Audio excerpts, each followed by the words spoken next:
నమస్తే, మనతో పాటు బండారు విజయలక్ష్మి గారు ఉన్నారు. అక్క, గతంలో మూడోసారికి పరిమితమైన లంకల దీపక్ రెడ్డి గారు ఈసారి గెలుపు అవకాశాలు ఎలా ఉన్నాయని చెప్పుకుంటే ఏం చెప్తారు? చాలా బలంగా ఉన్నాయి. ఎందుకంటే మీరు ఇద్దరు క్యాండిడేట్లను చూడొచ్చు, టీఆర్ఎస్ నుంచి కానీ కాంగ్రెస్ నుంచి కానీ.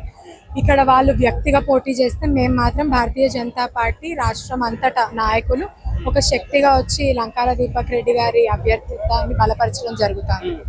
కాబట్టి మా ప్రధాన అంశం ఒకటి, గోపీనాథ్ గారు చనిపోవడం అన్నది చాలా దురదృష్టకరం. అట్లా అని చనిపోయినా కూడా వారి పాలన ముందు ఎట్లుండే అన్నది కూడా ఇక్కడ ప్రజలు చాలా బలంగా చూస్తున్నారు. మేము ప్రచారం పోతున్న దిశగా కానీ, వారు చేసిన అరాచకాలు కానీ, వారు చేసిన దోపిడీలు కానీ వాళ్ళు మళ్ళా గుర్తు చేసుకునే పరిస్థితి, అంటే సంతాపం తెలుపుతూనే అవన్నీ గుర్తు చేసుకునే పరిస్థితి.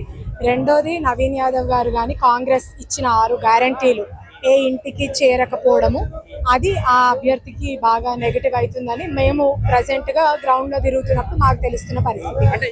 కాబట్టి ఈ 2 పార్టీలకి ప్రత్యామ్నాయంగా బీజేపీనే ఉంటుందని నేను బలంగా నమ్ముతున్నాను. అంటే ఇప్పుడు కాంగ్రెస్ పార్టీ అభ్యర్థి నవీన్ యాదవ్ కు ఇటు ఎంఐఎం పార్టీ తరపు నుంచి మద్దతు లభించింది. అసదుద్దీన్ ఓవైసీ నా మద్దతు నవీన్ యాదవ్ కి అని చెప్పిండు. ఇక్కడ మెజారిటీ ఆఫ్ ఓట్లు అనేది మైనారిటీ వాళ్ళే ఉన్నాయి, ముస్లిం ఓట్స్ ఉన్నాయి. సో మీ గెలుపు అవకాశాలు ఇదంతా ఎట్లా చూసుకోవచ్చు సార్? అన్న, అస్సాంలో 36% మైనారిటీ ఓట్లు. ఆ రాష్ట్రాన్ని వదిలిపెట్టలేదు, జూబ్లీ హిల్స్ వదిలిపెడతావా? అంతే. సో అంటే దాదాపుగా మొన్న కేటీఆర్ మాట్లాడుతూ బీజేపీ పార్టీ గురించి మాట్లాడుకునే అవసరం లేదు, ఇది పూజకి పనికిరాని పువ్వు అని కొన్ని స్టేట్మెంట్లు చేసిండు. మరి దాన్ని ఎట్లా చూస్తారు? తాగి నడిపిన కారు షెడ్డులో పోతే ఆ బురదల నుంచి లేచే కమలం పార్టీ మాది. కాబట్టి అట్లాంటి వాళ్ళు మా పార్టీ గురించి అట్లా మాట్లాడడం చాలా దురదృష్టకరం. అంటే విమర్శలు వ్యక్తిపరంగా ఉండొద్దు. భారతీయ జనతా పార్టీ హిస్టరీ కానీ, మేము చేస్తున్న పని కానీ ప్రజలు చూస్తూ ఉన్నారు. కాబట్టి ఏ డ్రైవరు ఆ సీట్ కింద ఉందో, ఆ కారుకున్న 4 పైలు ఒక్కొక్కటి ఏ తొవ్వలో పోతున్నాయో కూడా ప్రజలందరూ చూస్తున్నారు. ఈ యుద్ధం ప్రాంతీయ పార్టీతోనా జాతీయ పార్టీతోనా? అరాచకాల మీద, అవినీతి మీద, అది ప్రాంతీయమైన జాతీయమైన ఇద్దరి మీద. సార్, ఇంత అట్టాసంగా నామినేషన్ వేయబోతున్నారు, ఈసారి గెలుపు ఖాయమంటారా? మీరు చూస్తా ఉన్నారు ఎంత అయితే ప్రజలు వచ్చారో బ్రహ్మరథం పడతా ఉన్నారు. మిగతా పార్టీలు బయటకి తీసుకొని వచ్చి చేస్తా ఉన్నారు. మా పార్టీ వాళ్ళు ఇక్కడ లోకల్ ఎవరైతే జూబ్లీ ఇస్తున్నారో, ఏ స్లమ్ ఏరియాస్ ప్రతి ఒక్కరు యువకులు భారతీయ జనతా పార్టీ గెలవాలి. ఎందుకంటే ఈ 2 పార్టీలు అవినీతి వాళ్ళే బయట పెట్టుకున్నారు. మొన్న చూసారు, వాళ్ళ మంత్రులు బయట పెట్టుకున్నారు. గతంలో చూసారు, ఆ కుటుంబ పార్టీలే బయట పెట్టుకున్నారు.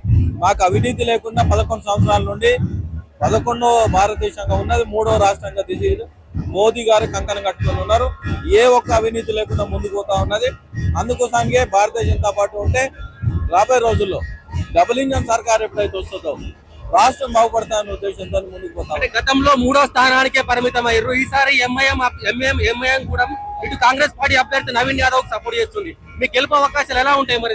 మీరు ఎంఐఎం లో ప్రతి ఒక్కరు చదువుకున్న యువకులు భారతీయ జనతా పార్టీ, ఎందుకంటే భారతీయ జనతా పార్టీ దేశం బాగుంటేనే మనం బాగుంటాం అని ఉద్దేశం. అదేవిధంగా ఆడపడుచులు ఎవరైతే ఉన్నారో, ట్రిపుల్ తలాక్ చేసిన తర్వాత ఆడపిల్లల తల్లిదండ్రులు ఎవరైతే ఉన్నారో, ప్రతి ఒక్కరు తల్లిదండ్రులు ప్లస్ ఆడపడుచులు ఎవరైతే ఉన్నారో వాళ్ళ గ్యారంటీ కోసానికి ఈరోజు మోదీ గారు ఇచ్చిన గ్యారంటీ వాళ్ళకు సంరక్షణ అనే రకంగా ముందుకు పోతా ఉన్నారు. ప్రతి ఒక్కరు మాకు ఓటేయడానికి. మొన్న కేటీఆర్ మాట్లాడుతూ బీజేపీ పార్టీ ఈ పువ్వు గుర్తు పూజకు పనికి రాదు అని ఒక స్టేట్మెంట్ ఇచ్చిండు. మరి నిజంగానే బీజేపీ పార్టీ పనికి రాదని అంటే ఏం చెప్తారు? ఆయనకు పనికి వస్తుందా పనికి రాదా ఆయన అడుగు. నేనేమంటున్నా, పనికి వచ్చే పనికే ఈరోజు భారతదేశంలో 3వసారి కంకణం కట్టుకుంటున్నారు. దాన్ని బట్టి ఆలోచించుకోవాలి. ఏం చెప్తారన్న జూబ్లీ హిల్స్ ప్రజలకు, ఇక్కడ ఉన్న ప్రజానికానికి? ఒక్కటే గుర్తుపెట్టుకోండి, రాబోయే రోజుల్లో అవినీతిని కూకటి వేళ పెకిలించాలంటే మీరు ఇప్పుడు భారతీయ జనతా పార్టీ లంకల దీపక్ రెడ్డికి ఓటేసి గెలిపిస్తే రాబోయే రోజుల్లో మన గవర్నమెంట్ వస్తుంది, డబుల్ ఇంజన్ సర్కార్ వస్తుంది. విద్యారంగంలో అయినా, వైద్య రంగంలో అయినా, తర్వాత మేక్ ఇన్ ఇండియా కార్యక్రమంలో అయినా, ఇన్ఫ్రాస్ట్రక్చర్ డెవలప్మెంట్ అయినా మీరు చూస్తూ ఉన్నారు. ఈరోజు ఎక్కడ నేషనల్ హైవే తీసుకున్నా, రైల్వే తీసుకున్నా, ఎయిర్వే తీసుకున్నా ఎన్ని విధంగా డెవలప్ అవుతుంది. దాన్ని బట్టి ఈరోజు డబ్బులు లేవంటారు. కనీసము కాన్సెన్సీ డెవలప్మెంట్ ఫండ్ ఇవ్వలేక నడుస్తూ ఉన్నది. దీన్ని బట్టి రాబోయే రోజుల్లో ఏ ఒక్క రోజన్నా ఏదైనా స్కీమ్ పెట్టిన తర్వాత ఆపిన దాఖలాలు ఉన్నాయా? ఎక్కడ లేవు. అందుకోసం భారతీయ జనతా పార్టీ 80% గంటాపదంగా చెప్తా ఉన్నాము, గెలుస్తాను. అమ్మ, జూబ్లీ హిల్స్ ఉప ఎన్నికల్లో లంకల దీపక్ రెడ్డి గెలిచే అవకాశం ఏమైనా ఉందంటారా? 100% ఉందండి. ఎందుకంటే ఇప్పుడు అభివృద్ధి అన్నది ఏం లేదు. సో లంకాల దీపక్ రెడ్డి గారు వస్తే ఖచ్చితంగా అభివృద్ధి అనేది జరుగుతుంది. ఎప్పటి నుంచో ఈ డ్రైనేజ్ ప్రాబ్లం అన్నది ఉన్నది, అది సాల్వ్ చేస్తారు. ఖచ్చితంగా సెంట్రల్ లో ఉన్నారు కాబట్టి ఖచ్చితంగా ఫండ్స్ వస్తుంది చేయించారు. గత 10 సంవత్సరాలలో ఇక్కడ మాగంటి గోపీనాథ్ గారు ఎమ్మెల్యే ఉన్నారు, ఎన్నో అభివృద్ధి పనులు చేశారు. ఈసారి మాగంటి సునీత గారికి అవకాశం ఇవ్వాలని బీఆర్ఎస్ వాళ్ళు చెప్తున్నారు కదా. అవునండి, 2 సార్లు ఇచ్చారు. ఏం చేశారండి? అది ఎప్పుడు ఏది ఎక్కడుందో అదే ఉంది. జస్ట్ ఇప్పుడు ఎలక్షన్ మూమెంట్ లో ఇప్పుడు రోడ్లు తవ్వి ఇప్పుడు అది పెట్టినారు, అంటే షో ఆఫ్ చేస్తున్నారు. ఖచ్చితంగా వర్క్ అన్నది చేయలేదు, చేస్తే ఖచ్చితంగా వాళ్ళకి ఇవ్వచ్చు, కానీ వాళ్ళ వర్క్ అన్నది ఇప్పుడు 2 సంవత్సరాల కాంగ్రెస్ పరిపాలన మన జూబ్లీహిల్స్ ఎట్లా ఉంది? కాంగ్రెస్ పరిపాలన అన్నది ఏం లేదండి. ఎవరికి వస్తుందో ఏమో తెలియదు. ఈ బతుకమ్మ చీరలు అన్నారు, వాళ్ళకే పోయిందని ప్రజలందరూ బాధపడుతున్నారు. సో కేవలం పార్టీ వాళ్ళకి కాదు, పథకాలు అనేది ప్రతి ఒక్కరు చెందాలి. సో కాంగ్రెస్ పార్టీ అన్నది ఏంటంటే వాళ్ళ వరకే అవుతుంది, ప్లస్ స్కామ్లు అన్ని వాళ్ళవి కామన్. అంటే ఇక్కడ స్థానిక అభ్యర్థి నవీన్ యాదవ్ ఉన్నాడు, లోకల్ లీడరు, అంటే ఎవరికి ఏ ఆపద వచ్చినా ఆయన అందరి దగ్గరికి వెళ్తాడు.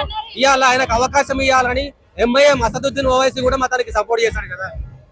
ఇప్పుడు ఎంఐఎం కాంగ్రెస్ అని అంటే ఆలోచించాలి. వాళ్ళు కుమ్మక్కయ్యి ఇప్పుడు మామూలుగా హిందువులని ఎవరు పట్టించుకుంటలేరు. అంటే మీకు ఏమంటారు, ముస్లిమ్స్ అంటేనే ప్రజల మామూలుగా ఇదేంటి హిందువులు ప్రజలు కాదా? వాళ్ళ సమస్యలు మీరు ఎప్పుడైనా ఇచ్చేసారా? ప్రతి పట్టించుకోలేదు, ఎవరు పట్టించుకోలేదు. హిందువులు అనేటోళ్ళు మెజారిటీ అంటారు కానీ మెజారిటీ కాదు, మైనారిటీ అయిపోయారు ఇప్పుడు మనకి. సో అందుకని ఖచ్చితంగా లంకాల దీపక్ రెడ్డి గారు వస్తే ఖచ్చితంగా అభివృద్ధి అనేది జరుగుతుంది. గతంలో ఇక్కడ బంజారా హిల్స్ పెద్దమ్మ టెంపుల్ కి సంబంధించి గవర్నమెంట్ స్పందించలేదు. ఈ రోజు జూబ్లీ హిల్స్ లో ముస్లింలకు 2 ఎకరాల భూమిని కేటాయించడం జరిగింది. సో ఏం చెప్తారు దీని గురించి? అదే అక్కడే తెలుస్తుంది కదా, మేము చెప్పేదేముంది, క్లియర్ గా తెలుస్తుంది. ముస్లింస్ కి వాళ్ళు సపోర్టింగ్ చేస్తున్నారు, హిందువులకి 100 గజాలు 50 గజాలు ఇవ్వడానికి ఇంత మేము ఫైట్ చేయాల్సి వచ్చింది. అదే వాళ్ళు ముస్లింస్ కి అడగకుండా ఎప్పుడో చనిపోతే ఎక్కడైనా దానికి ఇస్తున్నారని అంటే మీకు తెలుస్తుంది కదా. అంటే హిందువులని మీకు దృష్టిలో హిందువుల ఓట్లు వద్దా మీకు? అది మాది. ఈసారి హిందువులందరూ ఒక ఏకమై లంకల దీపక్ రెడ్డి ఓటేస్తారు. ఖచ్చితంగా హిందువుల ఓట్లంతా లంకల దీపక్ రెడ్డి గారికి వేస్తారు. వేస్తేనే ఈ జూబ్లీ హిల్స్ ప్రజలకి న్యాయం అనేది జరుగుతుంది.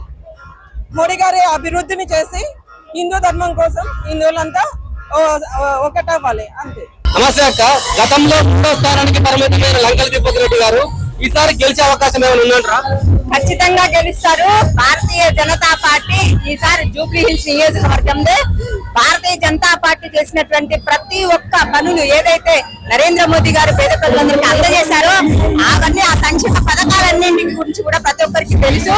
పోయినసారి ఏదో జరిగింది అంతే తప్ప ఈసారి ఖచ్చితంగా భారతీయ జనతా పార్టీ గెలుస్తుంది. భారతీయ జనతా పార్టీకి ఎవరు కూడా పోటీ లేదు. MIM party leader Asaduddin Owaisi బహిరంగంగానే కాంగ్రెస్ పార్టీ అభ్యర్థి నవీన్ యాదవ్ కు మద్దతు తెలిపిండు. మరి ఎలా గెలుస్తారు ఇప్పుడు ఈ కోణంలో? నవీన్ యాదవ్ రౌడీ షీటర్ అని, ఒక గుండా అని, వాళ్ళ ఫ్యామిలీ గురించి మొత్తం కూడా అందరికీ తెలుసు. ఇన్ని రోజుల నుంచి ఉన్నటువంటి ఇక్కడ బీఆర్ఎస్ ఏదైతే ఉన్నదో వాళ్ళు కూడా జూబ్లీ హిల్స్ నియోజకవర్గాన్ని పట్టించుకున్నది లేదు. నెక్స్ట్ ఇప్పుడు నవీన్ యాదవ్ కూడా ఎలాంటి వాడు అనే ఎలాంటి వ్యక్తి అనేది జూబ్లీ హిల్స్ సంబంధించినటువంటి ప్రజలందరికీ కూడా తెలిసిన విషయమే. కాబట్టి ఏదైతే భారతీయ జనతా పార్టీ అయితే ఉన్నదో అదైతేనే పేద ప్రజల సమస్యలు పట్టించుకునేదానికి కూడా ముందుంటారని, మరి నరేంద్ర మోదీ గారి ప్రభుత్వం ఎన్ని రకాల సంక్షేమ ఫలాలను మరి అందరికీ కూడా అందజేస్తున్నారనే విషయం అందరికీ తెలుసు. కాబట్టి ఖచ్చితంగా భారతీయ జనతా పార్టీ గెలుస్తుంది. మీ పోరాటం ప్రాంతీయ పార్టీ బీఆర్ఎస్ తోనేనా, జాతీయ పార్టీ కాంగ్రెస్ పార్టీతో? మా పోరాటం ఎవరితో లేదు, మాకు మేమే సాటి. కాంగ్రెస్ కూడా ఇక్కడ ఏదైతే తెలంగాణలో కాంగ్రెస్ కావచ్చు, సెంట్రల్ లో ఉన్నటువంటి కాంగ్రెస్ కావచ్చు, దానికి ఏనాడో విలువ పోయింది. 60 సంవత్సరాల పరిపాలనలో ఏనాడు కూడా భారతదేశ అభివృద్ధికి పాటు పడనటువంటి పార్టీ కాంగ్రెస్ పార్టీ. వచ్చిన అతి తక్కువ సమయంలో మన ఆర్థిక వ్యవస్థలోనే భారతదేశాన్ని 4వ స్థానంలో ఉంచినటువంటి పార్టీ భారతీయ జనతా పార్టీ. అనునిత్యం పేద ప్రజలకు అండగా అన్ని వర్గాల వారి కోసమే తాపత్రయపడేటువంటి భారతీయ జనతా పార్టీ మాత్రమే గెలుస్తుంది. ఖచ్చితంగా భారతీయ జనతా పార్టీకి ప్రజలందరూ ఓట్లేసి గెలిపిస్తారు. కేటీఆర్ మాట్లాడుతూ బీజేపీ పార్టీ పువ్వు గుర్తు పూజకు పనికిరాని పువ్వు అని చెప్పేసి మాట్లాడిండు. మరి దీన్ని ఎట్లా చూస్తారు? లక్ష్మీదేవి కూర్చుండేది కమలం పూలో, విష్ణుమూర్తి ఉండేది కమలం పూలో, బ్రహ్మదేవుడు కూర్చున్నది కమలం పూలో. ఆ విషయం వాళ్ళకి తెలియదు, మూర్ఖులకి అలాంటి విషయాలు తెలియదు కాబట్టి వాళ్ళు అలాగే మాట్లాడతారు. కమలం పువ్వు బురదలో నుంచి వచ్చినా కూడా అది బంగారు కమలం కాబట్టి ఆ కమలంలోనే భగవంతుడు దేవుళ్ళు అందరూ కూడా ఉంటారు. ఖచ్చితంగా కమలం పువ్వే గెలిచి తీరుతుంది.